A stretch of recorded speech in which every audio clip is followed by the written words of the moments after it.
Jalpaiguri division excise department की team ने चलाया अभियान। दार्जिलिंग घूम के पास खड़ी एक यात्रीवाही वाहन से सिक्किम शराब के 120 कार्टून किया बरामद।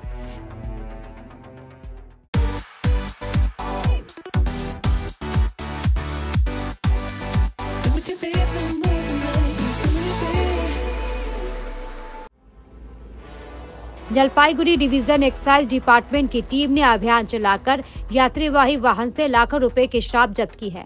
हालांकि इस मामले में किसी की गिरफ्तारी नहीं हुई है। सूत्रों के अनुसार भारी मात्रा में सिक्किम शराब को चोरी छिपे दार्जिलिंग के सुखिया पोखरी में लाया जा रहा था, जिसकी भनक एक्साइज डिपार्टमेंट की टीम को लग गई।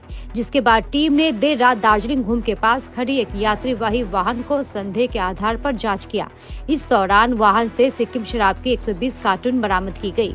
हालांकि वाहन का चालक मौके पर नहीं था। जलपाईगुड़ी डिवीजन एक्साइज डिपार्टमेंट के कमिश्नर सुजीत दास ने कहा कि খবরটা আমাদের কাছ থেকে 2-3 দিন ধরেই ছিল। খবরটা প্রক্রিয়া করেছিলেন আমাদের deputy excise collector mister Sumanta Lamai Yolmo. তো আজকে সুমন্ত লামাই ইয়লমো এবং আমাদের ডিসি ভক্তিনগর দেবীপ্রসাদ দাস এবং আমাদের ওসি অফ এক্সাইজ মিস্টার প্রবীণ রায় কর্মকারের নেতৃত্বে আজকে একটা ওয়াচ ডিউটি সেট আপ করা হয়। তো আমাদের কাছে যেহেতু প্রায়র ইনফরমেশান ছিল ঘুম স্টেশনের আশপাশ থেকে, আমরা এই গাড়িটাকে ইন্টারসেপ্ট করি এবং গাড়িটাকে ইন্টারসেপ্ট করে আমরা 120 কেসের মতো এখান থেকে মদ পাই, যে মদটা সিকিম থেকে নিয়ে আসা হচ্ছিল। এবং যতদূর সম্ভব আমাদের কাছে ইনফরমেশন রয়েছে তাতে আমরা যতটুকু ডিটেক্ট করতে পেরেছি এই মদটা সুখিয়া পুকুরির দিকে যাচ্ছিল।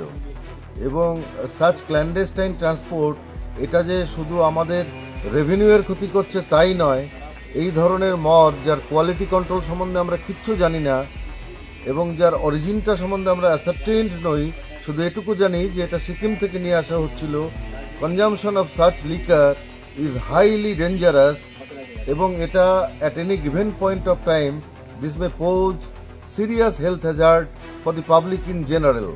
এতে করে যে টোটাল মদ আমরা ধরেছি সেই মদের পরিমাণ প্রায় 4.5 লক্ষ টাকারও বেশি এবং আমাদের ধারণা এই ধরনের তস্করি যে clandestine smuggling of Sikkim liquor এটা সিকিম থেকে চলছে।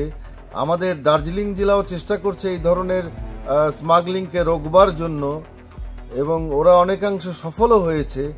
আজকে আমাদের ডিভিশনের তরফ থেকে আমরা এই কাজটি করেছি আমাদের deputy excise collector mister Sumanta Lamai ইয়লমোর নেতৃত্বে। এই কাজটি আশা করি ভবিষ্যতে একটি ডেটারেন্স হিসাবে কাজ করবে এবং আমরা একটি মহিন্দ্রা ম্যাক্স গাড়িকেও আমরা সিজ করেছি। যদিও আন্ডার কভার অফ ডার্কনেস আসামি সামহাও ম্যানেজ টু এসকেপ, কিন্তু গাড়ির যে মালিক আমরা পেয়েছি তার ব্লু বুকে তার একটা নামও পেয়েছে। কি নাম না জানো? তো এই গাড়ির মালিকের নাম Lakpa Sherpa. Will leave no stone unturned to nab the culprits.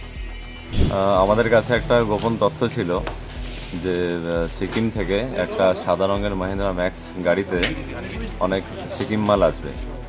তো আমরা ডিএসি স্যার সুমন লামা স্যারের নেতৃত্বে দার্জিলিংয়ের ঘুম স্টেশনের কাছে যাই এবং সেই অনুযায়ী আমরা সেমন একটা গাড়ি দেখতে পাই, দেখে তাকে আটক করি এবং তারপর সেই অনুযায়ী আমাদের নেক্সট প্রসিডিং চলে এবং এখানে নিয়ে আসি।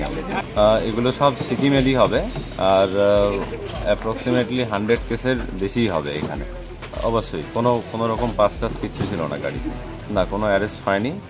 অ্যাবসকন্ডিং আছে আসামি। তো ইনভেস্টিগেশন এরপর আমরা শুরু করব, সে অনুযায়ী চেষ্টা করা হবে যে যারা যারা এর সঙ্গে যুক্ত আছে তাদেরকে অ্যারেস্ট করার। ভ্যালুয়েশনটা এখনই বলা মুশকিল, দেখি জানাতে হবে পরে। আনুমানিক প্রায় 40-45 মিনিটের মতো লেগেছে পুরো মানে ওয়াচ ডিউটি থেকে শুরু করে সিজ করে। কোনো কারো নাম আসেনি, পরে জানা যাবে। পরে গাড়ির মালিক কি আছে না আছে আমরা ওনারশিপ অ্যাসার্টিন করবো পরবর্তীতে এবং সেই অনুযায়ী আমাদের নেক্সট ইনভেস্টিগেশন চলবে। 50,000 लोगों को अपनी मंजिल से है जोड़ा और नई उत्साह के साथ आए हैं फिर से थामने आपका हाथ। श्री शांति होंडा।